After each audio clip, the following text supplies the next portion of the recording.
एक जो असी परदे की गल करते हैं, परदे का कानसैप्ट वो इस्लाम का बेसिकली हिजाब एक परदा है। एक स्कूल वालों फिर एक कॉलेज वालों और हौली हौली सरकारी तौर पर भी की होएगा, ये हुंदा है कि जी हिजाब पा के मुसलमान कुड़ियाँ स्कूल नहीं आ सकदियां। एक पासे तो तुसी देखो भी मुसलमानों के खिलाफ जिस किस्म की हवा उत्थे बीजेपी ने 2014 तो यूपी च योगी की गुंडागर्दी किस लैवल पर है, पर हुण इन्होंने जाके करनाटका दे विच ये जिहड़ी है शरारत की। एक बच्ची जिहड़ी जा रही है उन्होंने किवें हूट कर रहे हैं और वो किवें बहादरी के नाल उन्होंने रिपल्स कर रही है मुंडिया ने, और वो गुंडे किस्म के जिहड़े लोग इन्हां दे पेड़ ने उन्होंने पत्थरबाजी शुरू कर दी। फिर एक स्कूल एक कॉलेज तो गल हुंदी हुंदी ये दूसरे पासे स्प्रैड आउट हुई। हुण मध्य प्रदेश का जिहड़ा एक एजुकेशन मिनिस्टर ही उन्हों का इंदर सिंह परमार कह रहा है कि hijab will not be allowed in schools in the state, students will be allowed only to wear dress code and hijab is not a part of dress code. एक ग्रुप ने करनाटका के एक कॉलेज दे विच जिथे कॉलेज के पोल के उत्ते जिहड़ा तिरंगा लगा होया सी, तिरंगा ला के ते उत्थे उन्होंने अपना भगवा झंडा लहराता। दर्शकों ब्रेक तो बाद तुहाडा सब दा भरपूर स्वागत है। सो व्यूअर्स दूसरे सैगमेंट दे विच आपां गलबात करन जा रहे हैं भारत दे हवाले नाल कि भारत जिहड़ा है हुण हिंदू राष्ट्र जिहड़ा है बनदा जा रहा है बड़ी तेजी दे नाल। सो करनाटका दे स्कूलां कालजां दे विच मुसलमान बच्चियां दे हिजाब पहनण ते पाबंदी जिहड़ी है ओह लगाई जा रही है। करनाटका विच खड़ा कीता गया यह विवाद हुण मध्य प्रदेश अते होर सूबिਆਂ विच भी फैलाया जा रहा है। सो सिख कौम नूं इस मुद्दे ते मुसलमानां नाल डट के खलोना चाहिदा है। अज हिजाब ते पाबंदी लगी है, कल नूं सिखां दी दस्तार अते 5 ककारां ते भी लगेगी। सो इस बारे आपां गलबात करन जा रहे हैं। सो असीं चाहांगे कि तुसां इस तरह बने रहना। देखण सुणने या लिखण लई तुहाडा सब दा बहुत बहुत धन्नवाद जी। राज साहब की कहना चाहोगे? देखो जदों नथूराम गोडसे नूं एक हीरो वजों प्रेजेंट करन दी लाइन पिछले आलमोस्ट 2014 तो बाद ये होर इस गल ने जोर पकड़िया। हालां RSS के अंदरूनी हल्कियां दे विच जां जिन्हों ये संघ मीटिंग्स कहंदे ने जां सवेर वेले जिहड़ी शाखा लगदी है उसदा नाम शाखा है, जिहदे च इन्हां दे RSS वलंटीयर सैमाई हथियारां दा भी इस्तेमाल सिखदे ने और ध्वज प्रणाम के नाम थले उन्हां दा जिहड़ा भगवा झंडा है, क्योंकि उन्होंने कदे तिरंगे झंडे नूं भी जिहड़ा वो नहीं मन्निया होया। वो हिंदू राष्ट्र हिंदू नेशन उहदा झंडा भी उन्हां दा वो ध्वज जिहड़ा उन्हां नूं जिहड़ा बनाया होया उन्होंने भगवे रंग दा उही है। और वो क्योंकि हुण तां नथूराम गोडसे नूं जिस लैवल ते लै गए ने कि वो तां देखदे ही बनदा है कि भी कोई वो दिन दूर नहीं है जिस दिन जे उहनूं राष्ट्रपिता बना देण तो कोई किसी नूं हैरानी नहीं होनी चाहिए, क्योंकि गांधी नूं तो 4 चफेरे डेनीग्रेड कर ही रहे हैं। और जिस अंदाज दे विच ईवन उहदा अगों जिहड़ा अडॉप्टेड सन वांग सी, जिहड़ा उहदा वारस सी जवाहर लाल नेहरू, जिवें नेहरू नूं रिपीटडली नेहरू दी लैगेसी नूं हर पक्ष तो हर एंगल तो छुटियाण दा यतन है। ईवन 2 दिन पहले जदों पार्लीमेंट दे विच मोदी आंसर कर रहा है पार्लीमेंट च डिबेट नूं ते नेहरू नूं निशाने ते लै रहा है कि जी जिहड़ा गोआ है वो 1961 दे विच भारती फौज ने जाके आज़ाद करवाया है।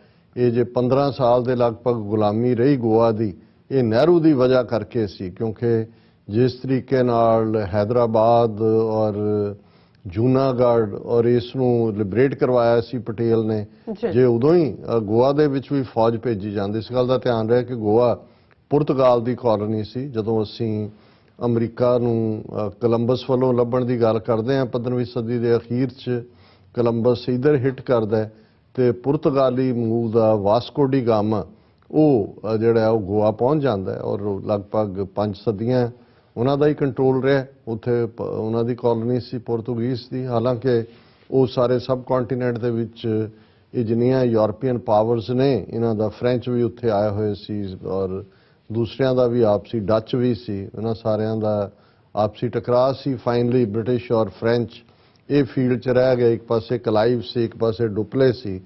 फ्रेंच की डिफीट हुई और इवेंचुअली ब्रिटिशर्स ने जिहड़ा है उसके ਜਿਹੜਾ ਜਿਸ ਨੂੰ ਇਹ ਆਪਣਾ ਤਾਜ ਕਹਿੰਦੇ ਸੀ ਕਿ ਉਹ ਹੀਰਾ ਹੈ ਉਹਨਾਂ ਦੇ ਤਾਜ ਦੇ ਵਿੱਚ ਭਾਰਤ, ਉਹ ਉਹਨਾਂ ਦੇ ਹਿੱਸੇ ਆਇਆ।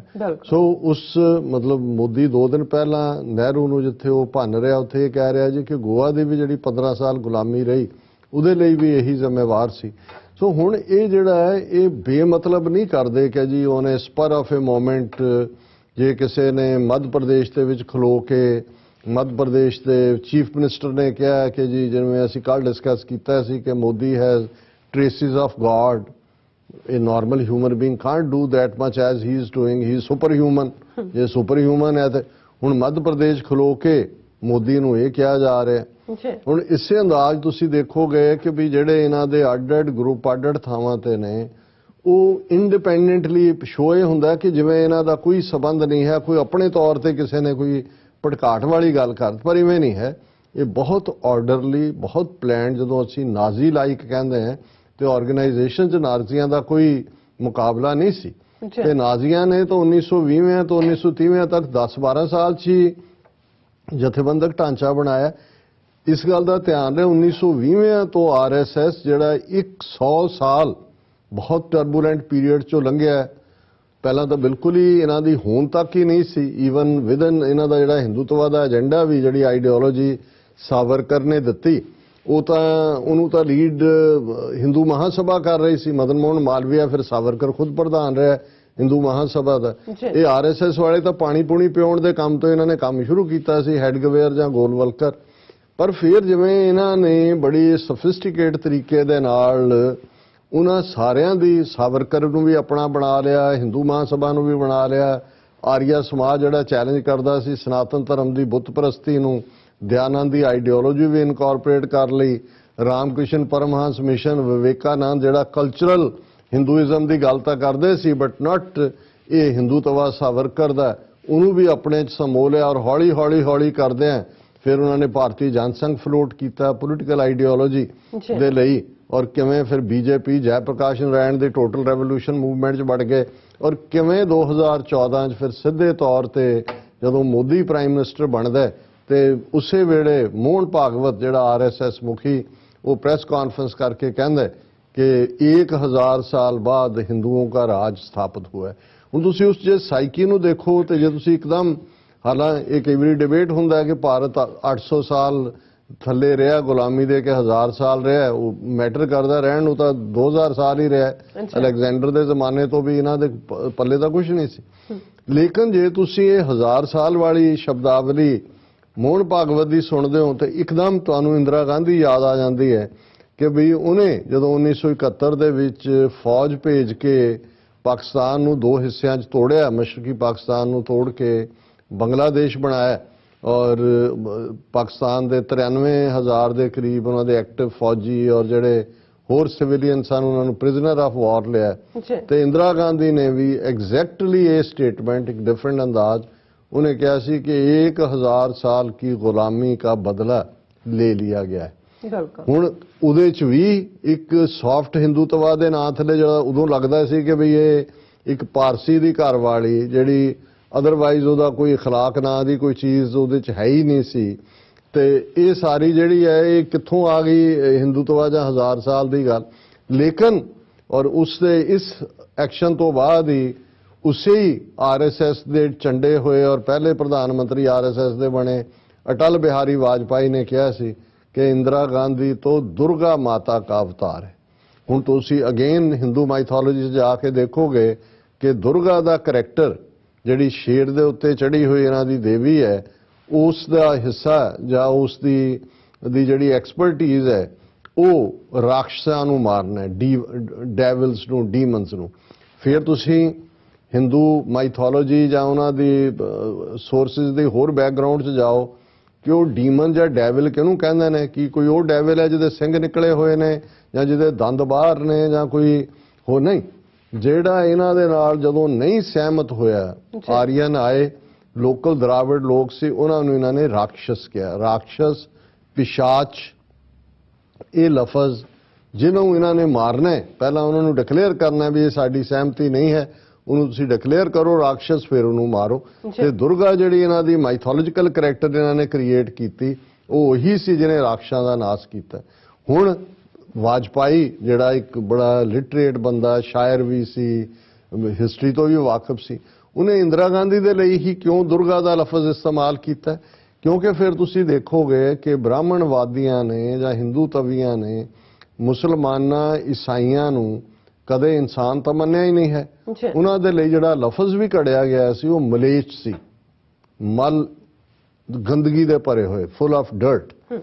ਹੁਣ ਇਹ ਜੇ ਤੁਸੀਂ ਫਿਰ ਉਹ 10 ਸਟੇਜਸ ਆਫ ਡਾਕਟਰ ਗ੍ਰੈਗਰੀ ਦੇ ਚਲੇ ਜਾਓ ਜੈਨੋਸਾਈਡ ਦੀ, ਕਿ ਬਈ ਜਿਨ੍ਹਾਂ ਦਾ ਜੈਨੋਸਾਈਡ ਕਰਨਾ ਉਹਦਾ ਇੱਕ ਹਿੱਸਾ ਕਲਾਸੀਫਿਕੇਸ਼ਨ ਹੈ, ਔਰ ਕਲਾਸੀਫਿਕੇਸ਼ਨ ਤੋਂ ਬਾਅਦ ਇਹ ਹੈ ਕਿ ਵੀ ਤੁਸੀਂ ਉਹਨਾਂ ਨੂੰ ਡੀਹਿਊਮਨਾਈਜ਼ ਕਰੋ, ਉਹਨਾਂ ਨੂੰ ਸ਼ੈਤਾਨ ਕਹੋ, ਉਹਨਾਂ ਨੂੰ ਟਰਮਾਈਟ ਕਹੋ, ਸਿਉਂਕ ਹੈ ਜਿਵੇਂ ਇਹਨੇ ਅਮਿਤ ਸ਼ਾਹ ਨੇ ਕਿਹਾ ਸੀ, ਜਾਂ ਉਹਨਾਂ ਨੂੰ ਰੈਟਸ ਕਹੋ, ਚੂਹੇ ਕਹੋ। ਮਤਲਬ ਇਹ ਹੈ ਵੀ ਜਿਵੇਂ ਚੂਹੇ ਮਾਰਨਾ ਪੁੰਨ ਦਾ ਕੰਮ ਹੁੰਦਾ ਐਵੇਂ ਉਹਨਾਂ ਨੂੰ।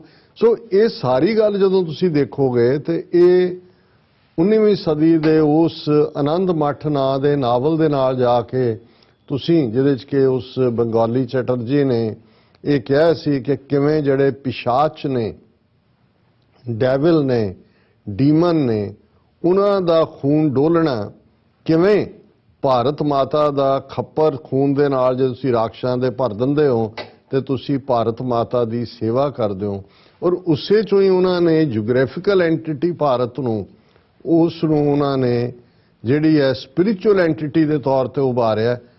ਆਮ ਲੋਕਾਂ ਦੇ ਲਈ ਤਾਂ ਮੁਲਕ ਮੁਲਕ ਹੁੰਦਾ ਹੈ, ਲੈਂਡ ਲੈਂਡ ਹੈ, ਪਰ ਉਹਨਾਂ ਨੇ ਭਾਰਤ ਨੂੰ ਮਾਤਾ ਬਣਾ ਕੇ ਫਿਰ ਇਹ ਦੱਸ ਦਿੱਤਾ ਕਿ ਭਾਈ ਜਿਹੜਾ ਵੀ ਤੁਸੀਂ ਸੋ ਕਾਲਡ ਪੈਟਰੀਓਟਿਜ਼ਮ, ਹਾਲਾਂ ਬਾਕੀ ਦੁਨੀਆ 'ਚ ਤਾਂ ਪੈਟਰੀਓਟਿਜ਼ਮ ਵੈਸੇ ਹੀ ਇੱਕ ਖਤਰਨਾਕ ਮੰਨਿਆ ਜਾਂਦਾ ਹੈ ਕਿ ਜੀ, ਪਰ ਜਦੋਂ ਪੈਟਰੀਓਟਿਜ਼ਮ ਨੂੰ ਤੁਸੀਂ ਸਪਿਰਿਚੁਅਲਿਟੀ ਦੇ ਨਾਲ ਜੋੜ ਕੇ ਭਾਰਤ ਮਾਤਾ ਦਾ ਕਨਸੈਪਟ ਦਿੰਦੇ ਹੋ ਤੇ ਫਿਰ ਉੱਥੇ ਤੁਸੀਂ, ਤੁਹਾਡਾ ਧਰਮ ਵੀ ਕੋਈ ਮਤਲਬ ਨਹੀਂ ਰੱਖਦਾ, ਤੁਹਾਡੀਆਂ ਵੈਲਿਊਜ਼ ਵੀ ਕੋਈ, ਇਨਸਾਨੀਅਤ ਰਹਿੰਦੀ ਨਹੀਂ। ਤੁਹਾਨੂੰ ਲੱਗਦਾ ਵੀ ਜੋ ਤੁਸੀਂ ਕਰ ਰਹੇ ਹੋ ਉਹ ਰਾਖਸ਼ਾਂ ਦਾ ਨਾਸ਼ ਕਰ ਰਹੇ ਹੋ। ਔਰ ਇੰਦਰਾ ਗਾਂਧੀ ਨੂੰ ਇਹ ਲਕਬ ਦੇਣ ਤੋਂ ਬਾਅਦ ਫਿਰ ਉਸ ਇਹਨਾਂ ਦੀ ਦੁਰਗਾ ਨੇ ਕਿਵੇਂ ਹਜ਼ਾਰਾਂ ਸਿੱਖਾਂ ਦਾ ਖੂਨ ਜੂਨ ਦੇ ਪਹਿਲੇ ਹਫ਼ਤੇ ਦਰਬਾਰ ਸਾਹਿਬ ਔਰ 37 ਇਤਿਹਾਸਕ ਗੁਰਦੁਆਰਿਆਂ ਦੀਆਂ ਪਰਿਕਰਮਾ ਦੇ ਵਿੱਚ, ਗੁਰਦੁਆਰਿਆਂ ਦੀ ਹਦੂਦ ਦੇ ਵਿੱਚ ਡੋਲਿਆ। ਔਰ ਉਹਦੇ ਪੁੱਤਰ ਨੇ ਅੱਗੋਂ ਰਾਜੀਵ ਗਾਂਧੀ ਨੇ ਨਵੰਬਰ 84 ਦੇ ਵਿੱਚ ਕਿਵੇਂ ਨਸਲਕੁਸ਼ੀ ਦਿੱਲੀ ਔਰ ਭਾਰਤ ਭਰ ਦੇ ਸ਼ਹਿਰਾਂ ਕਸਬਿਆਂ ਦੇ ਵਿੱਚ ਕੀਤੀ। ਹੁਣ ਇਸ ਪਿਛੋਕੜ ਦੇ ਵਿੱਚ ਜੇ ਤੁਸੀਂ ਦੇਖੋਗੇ ਤੇ ਅਲਟੀਮੇਟ ਇੱਕ ਸੌਫਟ ਤਰੀਕੇ ਨਾਲ ਕਾਂਗਰਸ ਨੇ ਸੈਕੂਲਰਿਜ਼ਮ ਦਾ ਲਬਾਦਾ ਪਹਿਨਿਆ ਹੋਇਆ ਸੀ।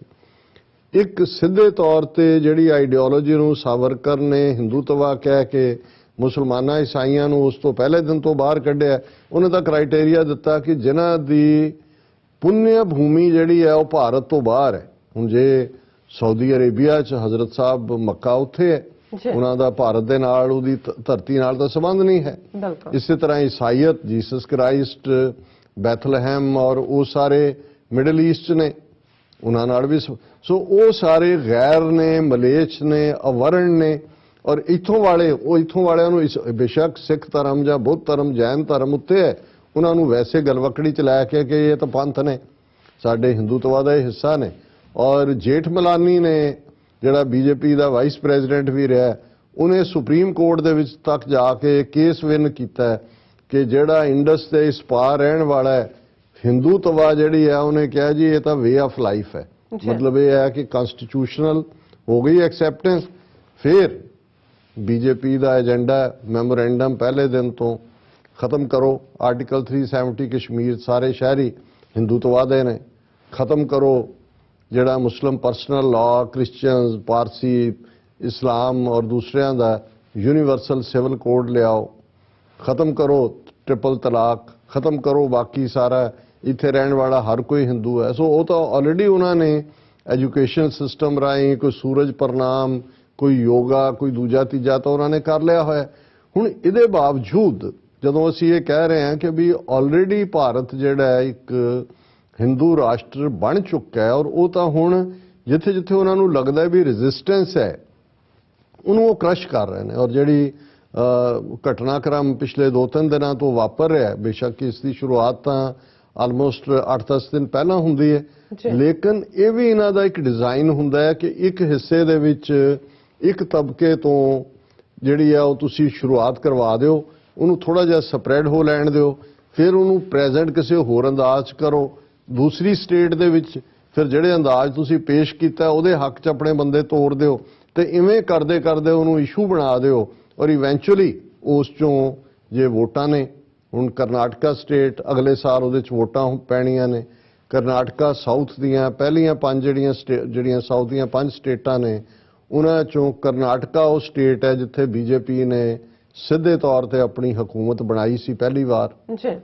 ਹੁਣ ਵੀ ਕਰਨਾਟਕਾ ਦੇ ਵਿੱਚ ਬੀਜੇਪੀ ਦੀ ਹਕੂਮਤ ਹੈ, ਔਰ ਕਰਨਾਟਕਾ ਉਹ ਸਟੇਟ ਹੈ ਜਿਹਨੂੰ ਕਦੇ ਸਟੇਟ ਆਫ ਮੈਸੂਰ ਕਹਿੰਦੇ ਸੀ। ਮੈਸੂਰ ਉਹ ਸਟੇਟ ਹੈ ਜਿਹਦਾ ਹੈਦਰ ਅਲੀ ਦਾ ਬੇਟਾ ਟੀਪੂ ਸੁਲਤਾਨ, ਜਿਹੜਾ ਇੱਕ ਉਹ ਹੀਰੋ ਹੈ ਜਿਸ ਦੀ ਇੱਕ ਤਲਵਾਰ ਜਾਂ ਦੂਜੀ ਨੂੰ ਵੀ ਜਦੋਂ ਬ੍ਰਿਟਿਸ਼ਰਜ਼ ਉਹਨੂੰ ਡਿਫੀਟ ਕਰਨ ਤੋਂ ਬਾਅਦ ਉਹਦੇ ਲੈ ਵੀ ਗਏ, ਅੱਜ ਵੀ ਜਿਹੜੀ ਹੈ ਉਹ ਲੱਖਾਂ ਦੇ ਵਿੱਚ ਆਕਸ਼ਨ ਹੁੰਦੀ ਹੈ ਜਾਂ ਉਸ ਦਾ ਮੁੱਲ ਹੁੰਦਾ ਹੈ। ਟੀਪੂ ਸੁਲਤਾਨ ਉਹ ਹੈ ਜਿਹਨੇ ਆਪਣੀ ਉਸ ਮੈਸੂਰ ਸਟੇਟ ਦੇ ਵਿੱਚ ਹਿੰਦੂਆਂ ਔਰ ਮੁਸਲਮਾਨਾਂ ਦੋਨਾਂ ਨੂੰ ਇੱਕੋ ਜਿਹਾ ਡੀਲ ਕੀਤਾ, ਮੰਦਿਰ ਵੀ ਬਣਾਏ, ਮਸੀਤਾਂ ਵੀ ਬਣਾਈਆਂ, ਔਰ ਕਾਸ਼ ਕਈ ਵਾਰੀ ਕੁਝ ਚੀਜ਼ਾਂ ਕਾਸ਼ ਹੀ ਹੁੰਦੀਆਂ ਨੇ ਕਿ ਜਿਸ ਪੀਰੀਅਡ ਦੇ ਵਿੱਚ ਟੀਪੂ ਸੁਲਤਾਨ ਉੱਭਰ ਰਿਹਾ ਸੀ ਮੈਸੂਰ ਦੇ ਵਿੱਚ ਯੰਗ ਮੈਨ, ਜਿਸ ਦੀ ਇਹ ਕੋਟ ਅੱਜ ਤੱਕ ਵੀ ਕੋਟ ਹੁੰਦੀ ਹੈ ਕਿ ਗਿੱਦੜ ਦੀ 100 ਸਾਲ ਦੀ ਜ਼ਿੰਦਗੀ ਨਾਲੋਂ ਸ਼ੇਰ ਦੀ ਇੱਕ ਦਿਨ ਦੀ ਜ਼ਿੰਦਗੀ ਜ਼ਿਆਦਾ ਅਹਿਮੀਅਤ ਵਾਲੀ ਹੁੰਦੀ ਹੈ। ਵਾਕਿਆ ਹੀ ਉਹ ਸ਼ੇਰਾਂ ਵਾਂਗ ਜੀਵਿਆ ਔਰ ਅੰਗਰੇਜ਼ਾਂ ਨਾਲ ਸ਼ੇਰਾਂ ਵਾਂਗ ਜੂਝਦਿਆਂ ਜਿਹੜਾ ਉਸਨੇ ਸ਼ਹੀਦੀ ਪਾਈ, ਔਰ ਉਹ ਇੱਕ ਨਾਇਕ ਹੈ। ਔਰ ਉਸ ਪੀਰੀਅਡ ਦੇ ਵਿੱਚ ਇਹ ਉਹੀ ਦੌਰ ਸੀ ਜਦੋਂ ਇੱਕ ਪਾਸੇ ਨੈਪੋਲੀਅਨ ਬੋਨਾਪਾਰਟ ਫਰਾਂਸ ਦੇ ਵਿੱਚ ਅੱਗੇ ਵਧ ਰਿਹਾ ਸੀ, ਇਧਰੋਂ ਯੰਗ 19 ਸਾਲਾਂ ਦਾ ਮਹਾਰਾਜਾ ਰਣਜੀਤ ਸਿੰਘ ਲਾਹੌਰ ਦੇ ਤਖਤ ਤੇ ਕਾਬਜ਼ ਹੋਣ ਤੋਂ ਬਾਅਦ ਜਿਹੜਾ ਉਹ ਦੂਜੇ ਪਾਸੇ ਪਸਰਨ ਦੇ ਲਈ ਅੰਗੜਾਈਆਂ ਲੈ ਰਿਹਾ ਸੀ। ਔਰ ਇਹ ਹਮੇਸ਼ਾ ਕਿਹਾ ਜਾਂਦਾ ਹੈ ਕਿ ਭਾਈ ਜੇ ਟੀਪੂ ਸੁਲਤਾਨ ਨੂੰ ਕੁਝ ਵਕਤ ਮਿਲਦਾ, ਪੰਜਾਬ ਦੀ ਉੱਭਰ ਰਹੀ ਜਿਹੜੀ ਸਿੱਖ ਪਾਵਰ ਸੀ, ਜਿਸ ਨੇ ਜ਼ਾਹਰਾ ਤੌਰ ਦੇ ਉੱਤੇ ਫ੍ਰੈਂਚ ਜਨਰਲ ਲਾਰਡ ਜਨਰਲ ਵੈਂਤੁਰਾ ਬਾਅਦ ਦੇ ਵਿੱਚ ਇੰਪਲੋਏ ਕੀਤੇ, ਉਦੋਂ ਤੱਕ ਤਾਂ ਟੀਪੂ ਸੁਲਤਾਨ ਦੀ ਸ਼ਹਾਦਤ ਹੋ ਚੁੱਕੀ ਸੀ, ਔਰ ਟੀਪੂ ਸੁਲਤਾਨ ਦਾ ਸਿੱਧੇ ਤੌਰ ਦੇ ਉੱਤੇ ਵੀ ਰਾਬਤਾ ਨੈਪੋਲੀਅਨ ਬੋਨਾਪਾਰਟ ਨਾਲ ਖੁੱਲਿਆ ਹੋਇਆ ਸੀ, ਤਾਂ ਫਿਰ ਸ਼ਾਇਦ ਉਹ ਸਬ ਕੰਟੀਨੈਂਟ ਦੀ ਹਿਸਟਰੀ ਹੋਰ ਹੁੰਦੀ।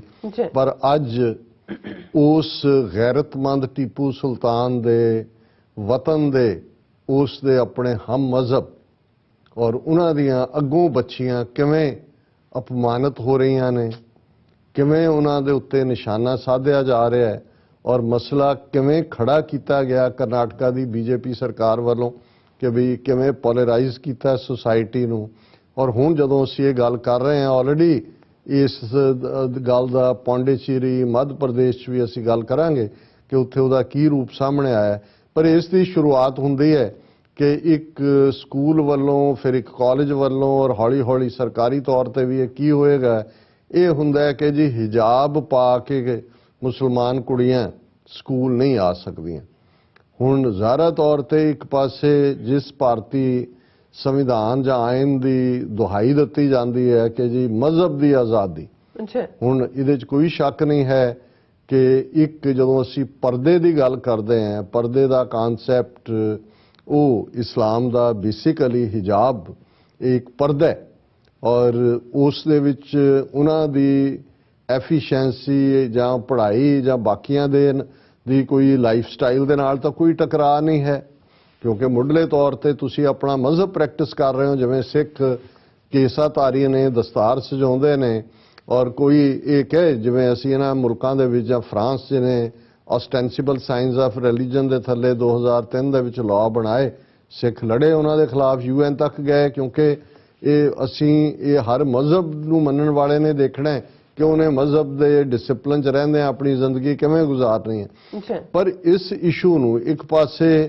ਤਾਂ ਤੁਸੀਂ ਦੇਖੋ ਵੀ ਮੁਸਲਮਾਨਾਂ ਦੇ ਖਿਲਾਫ ਜਿਸ ਕਿਸਮ ਦੀ ਹਵਾ ਉੱਥੇ ਬੀਜੇਪੀ ਨੇ 2014 ਤੋਂ ਯੂਪੀ 'ਚ ਯੋਗੀ ਦੀ ਗੁੰਡਾਗਰਦੀ ਕਿਸ ਲੈਵਲ ਤੇ ਹੈ, ਪਰ ਹੁਣ ਇਹਨਾਂ ਨੇ ਜਾ ਕੇ ਕਰਨਾਟਕਾ ਦੇ ਵਿੱਚ ਇਹ ਜਿਹੜੀ ਹੈ ਸ਼ਰਾਰਤ ਕੀਤੀ, ਔਰ ਨਤੀਜੇ ਦੇ ਤੌਰ ਤੇ ਇਸ ਦਾ ਕੁਝ ਦਿਨਾਂ ਤੋਂ ਚੱਲ ਰਿਹਾ ਸੀ, ਥੋੜਾ ਜਿਹਾ ਹੁਣ ਸਪਰੈਡ ਹੋਣਾ ਸ਼ੁਰੂ ਹੋਇਆ। ਅੱਜ ਇੱਕ ਵੀਡੀਓ ਜਿਹੜੀ 4 ਚੁਫੇਰੇ ਬੜੀ ਪਪੂਲਰ ਹੋ ਰਹੀ ਹੈ ਕਿ ਕਿਵੇਂ ਜਿਉਂ ਹੀ ਬੱਚੀਆਂ ਜਿਹੜੀਆਂ ਨੇ ਉਹ ਉਹਨਾਂ ਨੇ ਰੈਜ਼ਿਸਟ ਕੀਤਾ ਵੀ ਉਹ ਤਾਂ ਹਿਜਾਬ ਉਹਨਾਂ ਨੇ ਪਹਿਨਣੇ, ਔਰ ਫਿਰ ਉਹਨਾਂ ਨੇ ਕਿਹਾ ਜੀ ਅਸੀਂ ਕੇਸਰੀ ਜਿਹੜੇ ਆ ਉਹ ਮੁੰਡਿਆਂ ਦੇ ਉੱਤੇ ਉਹਨਾਂ ਨੇ ਕਿਹਾ ਜੀ ਸਾਰੇ ਕੇਸਰੀ ਸ਼ਾਲਾਂ ਲੈ ਕੇ ਆਓ ਭਗਵੇ ਰੰਗ ਦੀਆਂ। ਅੱਛਾ। ਔਰ ਇੱਕ ਬੱਚੀ ਜਿਹੜੀ ਜਾ ਰਹੀ ਹੈ ਉਹਨੂੰ ਉਹ ਕਿਵੇਂ ਹੂਟ ਕਰ ਰਹੇ ਨੇ ਔਰ ਉਹ ਕਿਵੇਂ ਬਹਾਦਰੀ ਦੇ ਨਾਲ ਉਹਨਾਂ ਨੂੰ ਰਿਪਲਸ ਕਰ ਰਹੀ ਹੈ। ਫਿਰ ਗੱਲ ਇੱਥੋਂ ਤੱਕ ਨਹੀਂ ਰੁਕੀ ਔਰ ਉਹ ਵੀਡੀਓ ਸਾਰੇ ਪਾਸੇ ਹੈ, ਲੇਕਿਨ ਹੋਰ ਥਾਵਾਂ ਦੇ ਉੱਤੇ ਵੀ ਫਿਰ ਮੁੰਡਿਆਂ ਨੇ ਔਰ ਉਹ ਗੁੰਡੇ ਕਿਸਮ ਦੇ ਜਿਹੜੇ ਲੋਕ ਇਹਨਾਂ ਦੇ ਪੇੜ ਨੇ ਉਹਨਾਂ ਨੇ ਪੱਥਰਬਾਜ਼ੀ ਸ਼ੁਰੂ ਕਰ ਦਿੱਤੀ। ਫਿਰ ਇੱਕ ਸਕੂਲ ਇੱਕ ਕਾਲਜ ਤੋਂ ਗੱਲ ਹੁੰਦੀ ਹੁੰਦੀ ਇਹ ਦੂਸਰੇ ਪਾਸੇ ਸਪਰੈਡ ਆਊਟ ਹੋਈ। ਕਰਨਾਟਕਾ ਦੇ ਕੋਰਟ ਦੇ ਵਿੱਚ ਕੇਸ ਹੈ, ਉੱਥੇ ਹੁਣ ਸੁਣਵਾਈ ਚੱਲ ਰਹੀ ਹੈ ਕਿ ਜੀ ਕੀ ਉਹ ਕਹਿ ਰਹੇ ਜੀ ਅਸੀਂ ਤਾਂ ਕੋਈ ਯੂਨੀਫਾਰਮ ਡਰੈਸ ਕੋਡ ਬਣਾਇਆ ਵੀ ਸਕੂਲਾਂ 'ਚ ਜੋ ਸਾਰਿਆਂ ਨੇ ਪਾਇਆ ਉਹਦੇ ਥੱਲੇ, ਮਤਲਬ ਇਹ ਹੈ ਵੀ ਜਿਹੜੀ ਇਹਨਾਂ ਦਾ ਨਿਸ਼ਾਨਾ ਸੀ ਔਰ ਜਿਹੜਾ ਜੋ ਕੁਝ ਸਪੇਨ ਦੇ ਵਿੱਚ 1492 ਦੀ ਇਨਕੁਜ਼ੀਸ਼ਨ 'ਚ ਹੋਇਆ ਸੀ ਕਿ ਕਨਵਰਟ ਬੈਕ ਕਿ ਵੀ ਇਹ ਸਾਰਿਆਂ ਨੂੰ ਹਿੰਦੂ ਬਣਾਓ। ਔਰ ਅਸੀਂ ਸਮਝਦੇ ਹਾਂ ਔਰ ਮੈਂ ਬਹੁਤ ਸਾਰੀਆਂ ਖਬਰਾਂ ਇਸ ਦੇ ਨਾਲ ਰਿਲੇਟਡ ਕੱਢੀਆਂ ਹੋਈਆਂ ਨੇ। Hijab row violence erupts in Karnataka, video of burqa clad girl being heckled goes viral ਔਰ ਸੀਐਮ ਅਪੀਲਸ ਔਰ ਸਾਰੇ ਮਿਲ ਕੇ ਸਾਰਾ ਕੁਝ ਜਿਹੜਾ ਨੇ ਉਹ ਕਰ ਰਹੇ ਨੇ। ਔਰ ਉਹ ਸਾਰੇ ਦੇ ਵਿੱਚ ਜਿਹੜਾ now hijab row in Madhya Pradesh, minister says dress code only in schools. ਹੁਣ ਕਰਨਾਟਕ ਮੱਧ ਪ੍ਰਦੇਸ਼ ਤਾਂ ਉਹੀ ਸ਼ਿਵਰਾਜ ਸਿੰਘ ਚੌਹਾਨ ਜਿਹੜਾ ਮੋਦੀ ਨੂੰ ਰੱਬ ਦੇ ਟੇਸਿਸ ਕਹਿ ਰਿਹਾ ਵੀ ਉਹਦੇ 'ਚ ਨੇ। ਹੁਣ ਮੱਧ ਪ੍ਰਦੇਸ਼ ਦਾ ਜਿਹੜਾ ਇੱਕ ਐਜੂਕੇਸ਼ਨ ਮਿਨਿਸਟਰ ਹੀ ਉਹਨਾਂ ਦਾ ਇੰਦਰ ਸਿੰਘ ਪਰਮਾਰ ਕਹਿ ਰਿਹਾ ਕਿ hijab will not be allowed in schools in the state, students will be allowed only to wear dress code and hijab is not a part of dress code. So already so ਇਸ ਤੋਂ ਤੁਸੀਂ ਅੰਦਾਜ਼ਾ ਲਾਓ ਵੀ ਕਿਵੇਂ RSS ਇਸ ਸਾਰੀ process ਨੂੰ control ਕਰਦਾ ਹੈ। ਕਰਨਾਟਕਾ 'ਚ ਬੀਜੇਪੀ ਦੀ ਸਰਕਾਰ ਹੈ, ਉੱਥੋਂ ਉਹਨਾਂ ਨੇ ਉਹਦੀ ਸ਼ੁਰੂਆਤ ਕੀਤੀ ਕਿਉਂਕਿ ਅਗਲੇ ਸਾਲ ਚੋਣਾਂ ਨੇ ਕਰਨਾਟਕਾ 'ਚ, ਪੋਲਰਾਈਜ਼ ਇਸ ਮੁੱਦੇ ਤੇ ਕਰ ਦੇਣਗੇ ਹਿੰਦੂ ਵਰਸਸ ਮੁਸਲਿਮ ਇਸ਼ੂ ਬਣਾ ਕੇ। ਮੱਧ ਪ੍ਰਦੇਸ਼ 'ਚੋਂ ਪਹਿਲਾਂ ਹੀ ਉਹਨੇ ਕਹਿ ਦਿੱਤਾ ਜੀ ਅਸੀਂ ਲਾਗੂ ਕਰ ਰਹੇ ਹਾਂ ਔਰ ਉਹਦੇ 'ਚ ਹਿਜਾਬ ਨਹੀਂ ਹੋਏਗਾ। ਫਿਰ ਅਸੀਂ ਦੇਖਦੇ ਹਾਂ ਕਿ ਵੀ ਜੇ hijab row Karnataka high court says mischievous people keeping the issue burning post matter for Wednesday, ਉਹਨੇ ਬੁੱਧਵਾਰ ਨੂੰ ਹੁਣ ਇਹੀ ਇਸ਼ੂ ਜਿਹੜਾ ਇਸ਼ੂ ਹੀ ਨਹੀਂ ਹੈ ਧਾਰਮਿਕ ਆਜ਼ਾਦੀ ਉਹ ਦਸਤਾਰ ਹੈ ਜਾਂ ਹਿਜਾਬ ਹੈ ਜਾਂ ਕੁਛ ਹੈ, ਲੇਕਿਨ ਗੱਲ ਇੱਥੋਂ ਤੱਕ ਨਹੀਂ ਰੁਕਦੀ। ਔਰ ਫਿਰ ਇਹ ਹੈ ਕਿ violence in Karnataka colleges as dress code row intensifies, government ਡਿਕਲੇਅਰਸ 3-day holiday. ਹੁਣ ਇਹ ਕਰਤਾ ਜੀ ਹੱਥੋਂ ਨਿਕਲ ਗਏ ਜੀ ਹਾਲਤ, 3 ਦਿਨਾਂ ਦੇ ਲਈ ਸਾਰੇ ਸਕੂਲ ਕਾਲਜ ਬੰਦ ਨੇ। ਔਰ ਇਸ ਸਾਰੇ ਦੇ ਚੱਲਦੇ ਆ ਅਲਟੀਮੇਟ ਮਨਸ਼ਾ ਉਹਨਾਂ ਦੀ ਕੀ ਹੈ, ਕਿੱਥੋਂ ਤੱਕ ਉਹਨਾਂ ਨੇ ਇਸ ਨੂੰ ਲੈ ਕੇ ਜਾਣਾ ਕਿ ਜਿਹੜੇ ਹਿੰਦੂਤਵੀ ਗੁੰਡੇ ਇਹਨਾਂ ਨੇ ਖੜੇ ਕੀਤੇ ਸ਼ਾਲਾਂ ਪਵਾ ਕੇ ਔਰ ਉਹ ਦੂਜਾ ਜ਼ਬਰਦਸਤੀ ਬਾਕੀਆਂ ਨੂੰ ਜਿਹੜਾ ਉਹ ਤੰਗ ਕਰ ਰਹੇ ਨੇ। ਉਹਨਾਂ ਦੇ ਇੱਕ ਗਰੁੱਪ ਨੇ ਕਰਨਾਟਕਾ ਦੇ ਇੱਕ ਕਾਲਜ ਦੇ ਵਿੱਚ, ਜਿੱਥੇ ਕਾਲਜ ਦੇ ਪੋਲ ਦੇ ਉੱਤੇ ਜਿਹੜਾ ਤਿਰੰਗਾ ਲੱਗਾ ਹੋਇਆ ਸੀ, ਤਿਰੰਗਾ ਲਾ ਕੇ ਤੇ ਉੱਥੇ ਉਹਨਾਂ ਨੇ ਆਪਣਾ ਭਗਵਾ ਝੰਡਾ ਲਹਿਰਾਤਾ ਕਿਉਂਕਿ ਤਿਰੰਗਾ ਉਹਨਾਂ ਨੇ ਕਦੇ ਐਕਸੈਪਟ ਨਹੀਂ ਕੀਤਾ ਹੋਇਆ। ਔਰ ਇਸ ਦੇ ਉੱਤੇ ਵੀ ਸਾਨੂੰ ਭੈਣ ਜੀ ਅਮਨਜੋਤ ਕੌਰ ਨੇ ਲਿਖਿਆ ਕਿ ਭਾਈ Sanghis replace tricolour with saffron flag in anti hijab protest. So ਗੱਲ ਕੱਲੀ ਹਿਜਾਬ ਜਾਂ ਇੱਕ ਸਕੂਲ ਤੱਕ ਦੀ ਨਹੀਂ ਹੈ, ਇਹ ਅਲਟੀਮੇਟਲੀ ਜਿਹੜਾ ਇਹਨਾਂ ਦਾ ਪੂਰਾ ਜ਼ੋਰ ਲੱਗਾ ਹੋਇਆ ਹਿੰਦੂਤਵਾਦੀ ਆਈਡੀਓਲੋਜੀ ਨੂੰ ਲਾਗੂ ਕਰਨ ਲਈ। ਉਹਨਾਂ ਨੇ ਇਹ ਕਿਹਾ ਕਿ ਭਾਈ some of them replaced national flag at a Karnataka college and hoisted Bhagwa flag on top of the pole. Now all those so-called nationalists who falsely claimed farmers had replaced tricolor at Red Fort and insulted national flag are silent and making excuses that their boys hoisted saffron flag at an empty pole. ਹੁਣ ਦਿੱਲੀ 'ਚ 26 ਜਨਵਰੀ ਨੂੰ ਯਾਦ ਕਰੋ ਕਿ ਸਿੱਖਾਂ ਨੇ ਤਾਂ ਖਾਲੀ ਪੋਲ ਦੇ ਉੱਤੇ ਕੇਸਰੀ ਝੰਡਾ ਨਿਸ਼ਾਨ ਸਾਹਿਬ ਦਾ ਲਾਇਆ ਸੀ, ਪਰ ਹੁਣ ਇੱਥੇ ਜਦੋਂ ਉਹਨਾਂ ਨੇ ਤਿਰੰਗਾ ਲਾ ਕੇ ਦੂਜਾ ਲਾਇਆ ਉਹ ਕਹਿੰਦੇ ਨਹੀਂ ਨਹੀਂ ਉਹ ਤਾਂ ਜਜ਼ਬਾਤ 'ਚ ਬੱਚਿਆਂ ਨੇ ਖਾਲੀ ਪੋਲ ਸੀ ਉਹਦੇ ਤੇ ਲਾ ਦਿੱਤਾ। ਔਰ this is the same as there silence and attack on ਹੁਣ ਓਵੈਸੀ, ਉਸ ਦੇ ਉੱਤੇ ਵੀ ਅਟੈਕ ਹੋਇਆ ਔਰ ਉਹ ਅਮਿਤ ਸ਼ਾਹ ਕਹਿ ਰਿਹਾ ਸੀ ਕਿ ਜੀ ਜਿੱਥੇ ਓਵੈਸੀ ਗਿਆ ਉਹਦਾ ਪ੍ਰੋਗਰਾਮ ਉਹਨੇ ਪਹਿਲਾਂ ਨਹੀਂ ਸੀ ਦੱਸਿਆ ਹੋਇਆ। ਔਰ ਇਹ ਜਿਹੜਾ no one spoke now that saffron flag was used to replace Tiranga, ਉਹਦੇ 'ਚ ਮੈਂ ਸਮਝਦਾ ਵੀ ਜਿਹੜੀ ਗੱਲ ਨਾਲ ਮੈਂ ਕਨਕਲੂਡ ਕਰਨਾ ਚਾਹੁੰਦਾ ਇਹ ਸਾਰੇ ਪਾਰਟ ਨੂੰ। ਔਰ ਭੈਣ ਜੀ ਅਮਨਜੋਤ ਕੌਰ ਹੋਰਾਂ ਨੇ ਵੀ ਬੜੀ ਬੋਲਡਲੀ ਇਹ ਕਿਹਾ, finally I think Sikhs should support Muslims on this because this anti-hijab protest is not about uniform but about uniform civil code that BJP wants to impose. Today they are banning hijab. Tomorrow they will ban turbans and 5 kakars of 6, claiming it is for uniform. Each school had its own rules, so that religious garb is not allowed in secular institutions. This is another way to erase minority identity. Sikhs should support freedom of religion and right to wear religious symbols by any community. ਅਸੀਂ ਸਮਝਦੇ ਹਾਂ ਵੀ ਇਹ ਸਾਡੇ ਲਈ ਇੱਕ ਜਿਹੜੀ ਹੈ ਉਹ ਟੈਸਟ ਦੀ ਘੜੀ ਵੀ ਹੈ। ਅੱਛਾ, ਇਹ ਇਕੱਲਾ ਮੁਸਲਮਾਨਾਂ ਦੇ ਹਿਜਾਬ ਤੇ ਹਮਲਾ ਨਹੀਂ ਹੈ। ਬਿਲਕੁਲ ਉਹਨਾਂ ਨੇ ਠੀਕ ਕਿਹਾ ਕਿ ਵੀ ਵੰਸ ਇਹ ਇਸ 'ਚ ਕਾਮਯਾਬ ਹੁੰਦੇ ਨੇ, ਔਰ ਆਲਰੇਡੀ ਅਸੀਂ ਤਾਂ ਦੇਖ ਰਹੇ ਹਾਂ ਦਿੱਲੀ ਦੇ ਐਗਜ਼ਾਮ ਦੇ ਦੌਰਾਨ, ਪਬਲਿਕ ਸਰਵਿਸ ਕਮਿਸ਼ਨ ਦੇ ਐਗਜ਼ਾਮ ਦੇ ਦੌਰਾਨ ਘੜੇ ਉਤਰਵਾ ਲੈਂਦੇ ਨੇ, ਕਿਰਪਾਨ ਉਤਰਵਾ ਲੈਂਦੇ ਨੇ, ਔਰ ਲਾਸਟ ਤਾਂ ਪੱਗ ਹੈ। ਜੇ ਉਹਨਾਂ ਨੇ ਕਿਹਾ ਜੀ ਯੂਨੀਫਾਰਮ ਅਸੀਂ ਬਣਾਈ ਹੈ, ਤੁਸੀਂ ਤਾਂ ਫਿੱਟ ਹੀ ਨਹੀਂ ਹੁੰਦੇ। ਔਰ ਇਹ ਅਗਲੀ ਵਾਰੀ ਜਿਹੜੀ ਹੈ ਉਹ ਪੱਗਾਂ, ਆਲਰੇਡੀ ਉਹਨਾਂ ਨੇ ਕਲਚਰ ਤਾਂ ਉਹ ਬਣਾ ਦਿੱਤਾ ਜਿੱਥੇ ਪੱਗਾਂ ਵਾਲੇ ਵੀ ਹਿੰਦੂਤਵਾਦੀ ਬੋਲੀ ਬੋਲਦੇ ਨੇ, ਪਰ ਜਿਹੜਾ ਇਹ ਸਿੰਬੋਲਿਜ਼ਮ ਵੀ ਸਾਨੂੰ ਲੱਗਦਾ ਉਹਨਾਂ ਨੇ ਉਹ ਵੀ ਨਹੀਂ ਰਹਿਣ ਦੇਣਾ। ਸੋ ਇਹ ਹੈ ਕਿ ਆਲਰੇਡੀ ਜੇ ਅਜੇ ਵੀ ਦੁਨੀਆ ਨੇ ਅੱਖਾਂ ਬੰਦ ਕੀਤੀਆਂ ਹੋਈਆਂ ਨੇ ਤੇ ਫਿਰ ਇਹ ਸਾਨੂੰ ਹੀ ਆਪਣੀ ਲੜਾਈ ਖੁਦ ਲੜਨੀ ਹੋਏਗੀ। ਔਰ ਭਾਰਤ ਦੇ ਨਕਸ਼ੇ 'ਚ ਕੈਦ ਸਿੱਖ, ਮੁਸਲਮਾਨ, ਈਸਾਈ, 100 ਮਿਲੀਅਨ ਤੋਂ ਜ਼ਿਆਦਾ ਟਰਾਈਬਲ, ਇਸ ਤੋਂ ਦੁੱਗਣੀ ਗਿਣਤੀ ਦੇ ਦਲਿਤ, ਜੇ ਉਹ ਸਮਝਦੇ ਨੇ ਕਿ ਭਾਈ, ਔਰ ਇਹ ਵਾਰੀ ਕੱਲੀ ਇਹ ਨਹੀਂ ਹੈ ਵੀ ਹੁਣ ਤਾਂ ਉਹਨਾਂ ਨੇ ਟਾਰਗੇਟਡ ਮੁਸਲਮਾਨ ਜਾਂ ਸਿੱਖ ਜਾਂ ਈਸਾਈ ਕੀਤੇ ਹੋਏ ਨੇ। ਬ੍ਰਾਹਮਣਵਾਦ ਉਹੀ ਗੱਲ, ਜੇ ਉਹਨਾਂ ਨੇ ਤਿਰੰਗੇ ਦੀ ਥਾਂ ਭਗਵਾ ਲਾਇਆ ਤੇ ਇਹ ਕਨਸਟੀਟਿਊਸ਼ਨ ਜਿਹਦੇ 'ਚੋਂ ਸਾਡੇ ਦਲਿਤ ਵੀਰ ਪੈਣਾ ਬਹੁਤ ਵਾਰ ਡਾਕਟਰ ਅੰਬੇਦਕਰ ਦਾ ਨਾਂ ਲੈ ਕੇ ਸਮਝਦੇ ਨੇ ਜੀ ਇਹਦੇ 'ਚੋਂ ਸਾਡੀ ਕਲਿਆਣ ਹੈ, ਮਨੂ ਸਮ੍ਰਿਤੀ ਫੇਰ ਬ੍ਰਾਹਮਣਵਾਦੀ ਹਿੰਦੂ ਨੇਸ਼ਨ ਦਾ ਜਿਹੜਾ ਉਹ ਸੰਵਿਧਾਨ ਹੋਏਗਾ, ਇਹ ਡਾਕਟਰ ਅੰਬੇਦਕਰ ਵਾਲਾ ਸੰਵਿਧਾਨ ਵੀ ਨਹੀਂ ਹੋਏਗਾ। ਸੋ ਇਹੀ ਵਕਤ ਹੈ ਕਿ ਅਸੀਂ ਇਕੱਠੇ ਹੋ ਕੇ ਇਹਨਾਂ ਹਿੰਦੂ ਤਵੀਆਂ ਦਾ ਮੂੰਹ ਭੰਨੀਏ, ਨਹੀਂ ਤਾਂ ਹਾਲਾਤ ਵੱਧ ਤੋਂ ਵੱਧਰ ਹੁੰਦੇ ਜਾਣਗੇ। ਜੀ ਡਾਕਟਰ ਸਾਹਿਬ, ਤੁਹਾਡਾ ਬਹੁਤ ਬਹੁਤ ਸ਼ੁਕਰੀਆ। ਤੁਸੀਂ ਆਪਣੇ ਵਿਚਾਰ ਸਾਡੇ ਦਰਸ਼ਕਾਂ ਨਾਲ ਸਾਂਝੇ ਕੀਤੇ ਨੇ। ਸਾਥੀ ਲੈਣੇ ਬ੍ਰੇਕ। ਵਿਊਅਰਸ, ਤੁਸੀਂ ਇਸੇ ਤਰ੍ਹਾਂ ਬਣੇ ਰਹਿਣਾ। ਮਿਲਦੇ ਹਾਂ ਆਫਟਰ ਦਿਸ ਸ਼ਾਰਟ ਬ੍ਰੇਕ।